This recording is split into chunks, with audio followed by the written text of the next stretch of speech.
What's going on, guys? The Comics Kid 2099 here. Welcome to day 68 of the 365-day graphic novel review challenge. Today, I am once again taking a break from talking about all the Superman books I have, and I am going to talk about Justice League Rebirth. This is called the Extinction Machines. This collects the first 5 issues of the current Justice League title, as well as the Justice League Rebirth one-shot. And this is written by Brian Hitch with art by Tony Daniels. In the first issue, the one-shot that's not part of the main series, it's also drawn by Brian Hitch as well. And this is an alright book. I would say out of the 3 Rebirth books that I've read so far, the Superman book and the Green Arrow book and then this one, this is my least favorite, but it's not necessarily bad. I think it's just alright. The big thing that I like about this book is that it feels like an action movie. It doesn't feel small. The entire planet is very nearly destroyed, and the Justice League, they are able to save the day, but it doesn't feel like it's an easy victory for them. It feels like it was a really close call, and I really like the threat that these guys are having to face. In a lot of ways, it kind of reminded me of The Authority, which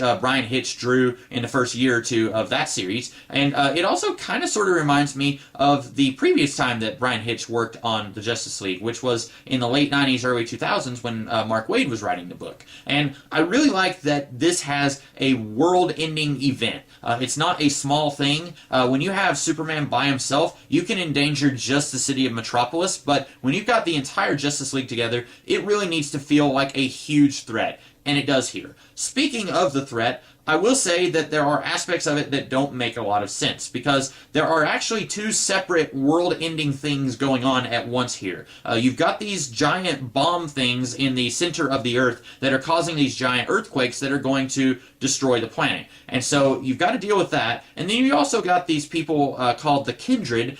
They are made up of people on Earth, and they each have different powers similar to people from the League. One of them has super speed, one of them is made of green light, one of them has starlight powers. They each have powers very similar to people in the League, and they are also trying to do something, and I have no idea what they are actually trying to accomplish. Part of this is because they talk in riddles, and they don't really clearly say what they are trying to accomplish, but the League seems to think that they are up to no good. These guys are trying to sing a song. I don't know why, I don't know what this means for planet Earth, and they're talking about like, hey, we're really close, we've never finished singing this song before, the planet isn't being destroyed yet, let's go ahead and do it. And then the Justice League defeats them.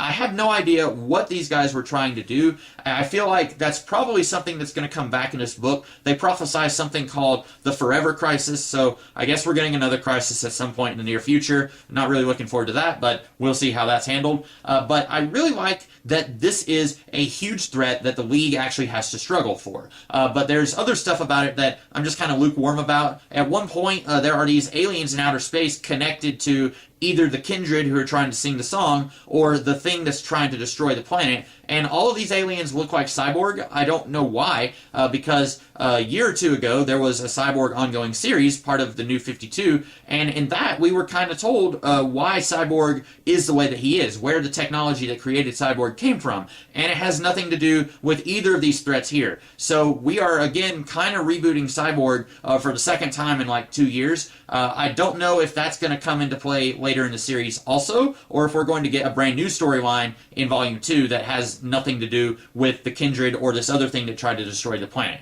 And maybe it was explained, because by that point, when we see that these aliens are all Cyborg-esque aliens, Cyborg is like in charge of the Purge, that's what he calls it, and he is kind of part of that network, and he has taken over it. So I wasn't entirely sure if that was Cyborg subconsciously making all these aliens look like him, or if they already looked like Cyborg, because they treat that end of the issue reveal like a big thing. The 2 Green Lanterns, they see that all these aliens look like Cyborg, and it's like, dun dun dun, and then in the next issue, they don't really explain it. Speaking of, we have 2 Green Lanterns in this team. I don't think that I've ever seen a Justice League lineup with multiple Green Lanterns on it. We have had times where, like, Kyle Rayner is the Green Lantern of the solo book, and then John Stewart is the Green Lantern of the Justice League team. We've had that happen before. We've never actually had 2 Green Lanterns both on the Justice League at the same time, as far as I know. You've got Simon Baz, and this woman, her name is Jessica. I don't know her last name.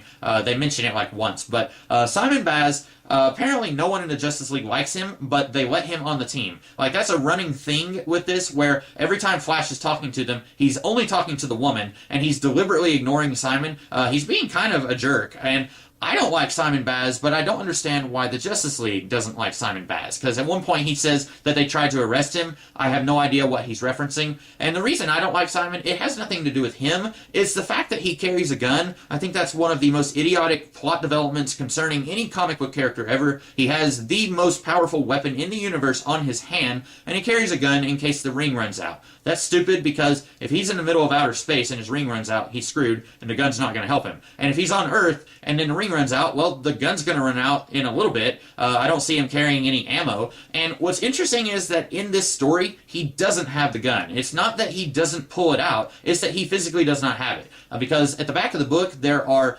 design pages for all these characters, basically showing how they were slightly redesigned and revamped for the Rebirth, as opposed to their designs for the New 52. And for most of them, their designs didn't change that much. I think Jessica, her design changed the most. But for Baz, we actually see that he has a leg holster for his gun in the original design. But then I look back, and in this story, he does not have the gun holster. He doesn't have it on at all. So in this, he doesn't carry a gun. So that's a step in the right direction, because whenever this character was first introduced, I wasn't reading the series, but I thought that was exceedingly stupid. I don't understand why someone with, again, the most powerful weapon in the universe would need a gun, especially if he's going to be out in outer space where it would be less than useless. Speaking of there being two Green Lanterns, I was initially not sure why they would need to both be on the book, because they both would seemingly serve the same function in this team, but it turns out Jessica has a problem creating constructs, where Simon can create constructs, but she's still able to do stuff with a ring. She can shoot energy blasts and stuff, but she's not able to do constructs. So I'm not entirely sure why she's on this team. We are told that Hal Jordan vouched for both of these guys, so they're both on the team instead of Hal, but I don't understand why she's here if she can't do constructs. She should be on Oa training to do constructs, I would think. And, you know, I know she's like a big part of the Green Lantern Rebirth series, which I haven't read yet, but she seems to be the main character from what I understand. So let her be in the Green Lantern solo series learning how to do constructs, and then let Simon be the Green Lantern of this book. And then maybe you could actually explain, why does the Justice League not like Simon? Or at the very least, why does Flash not like Simon? Also, you got Aquaman, who throughout this entire story does not interact with the rest of the League. He is completely separate from them, doing his own thing, and it's kind of silly. There are these magic crystals that talk to Aquaman, and he just happened to be right next to them when Atlantis was falling apart during one of these big planet quakes. That's really stupid and contrived. I still don't understand what these crystals were for. Somehow Aquaman uses them to stop the planet from falling apart, but where did they come from? Are they connected to the Kindred, or are they connected to these big balls that were in the center of the Earth that are causing the planet to quake? I have no idea. At one point, the Kindred even mentioned that these crystal things are singing a song, but I still don't understand how is it all connected. It's not very well explained by the end of this book. And the more I talk about this, the more I have to assume that more of this stuff is going to be explained in Volume 2, but that's kind of a problem because it needs to be better explained here, I think. I thought this was an okay threat for Volume 1, but I didn't want to see more of this stuff come back later. I would rather Volume 2 be something entirely different. You could bring back some other world-ending threat, but you don't necessarily have to continue the threads here. I wish that instead they had been wrapped up in this book.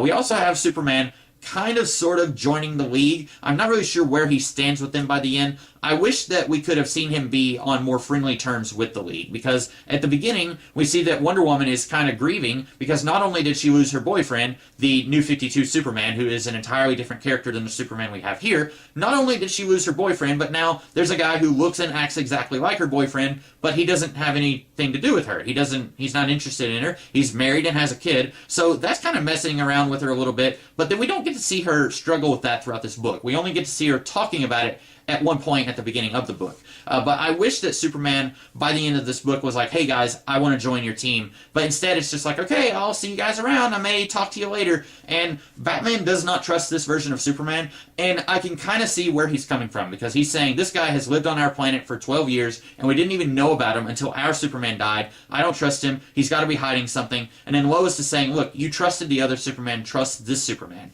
And then that doesn't get followed up on either. The last issue of this book, there's like one page of aftermath where they've defeated the bad guys and then they all kind of go their separate ways. And I wish that we could have had a little bit more aftermath. I wish that Superman and the rest of the League could have all reconciled. You can still have Wonder Woman kind of be uneasy around him. You can still have Batman be kind of uneasy around him. That makes sense because he's Batman. He's paranoid about everyone. But I wish that they all could have been like, hey, look, you saved the world, you helped us save the world, why don't you just join us full time? I wish we could have had that. I kind of thought that we had gotten to that point by the end of the Adjectiveless Superman story that I reviewed like a week or two ago, but I guess not. I guess we have to see them distrust him from their point of view. I really hope that that gets changed as we go further in this series. I really hope that he does just full on join the team, and then they can become friends with him again. I really want to see Superman saying something like, hey, remember that time we fought the Legion of Doom? Oh wait, that was the other Justice League, sorry. I really want to see stuff like that. I want them to take advantage of the fact that this Superman is not from this Earth. I like that idea. I just want to see them explore that a little bit more in this series if they're going to be using Superman.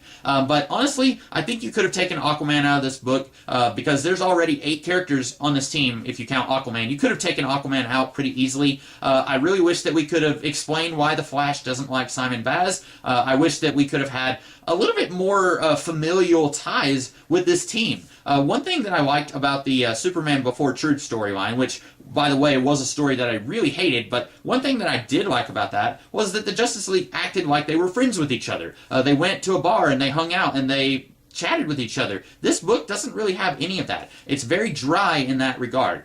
Basically, these guys are all just saving the world throughout the entire book, and that kind of goes back to what I said at the beginning of the video. This feels like an action movie. It doesn't take a moment to just stop and breathe. I want to see Flash talking to Wonder Woman and being friends with her. I want to see Batman slowly becoming friends with this version of Superman. I want to see more of that, and we don't get any of that here. This really makes me want to just have an entire issue where these guys go to Guy Gardner's bar and they hang out with each other and get to know each other. I think that would be a really good thing that this series needs. Yes, you can explore their characters and their personalities and their relationships in their own solo books, but when these guys are all working together, you need to also explore their relations to each other in this book. And that's something that I really like about some of my favorite versions of the Justice League, and this is lacking that. Like I said, not a bad book, but not a great book. Out of all the Rebirth books that I've read so far, this is the weakest one that I've read. But I've got some more that I'll be talking about in the coming days. Tomorrow I'm going to be talking about another Superman book from the early 1990s, so look forward to that. And in the meantime, I hope that you guys liked this video. If you did, be sure to like, share, comment, and subscribe, and I will see you guys tomorrow. Have a great rest of the day.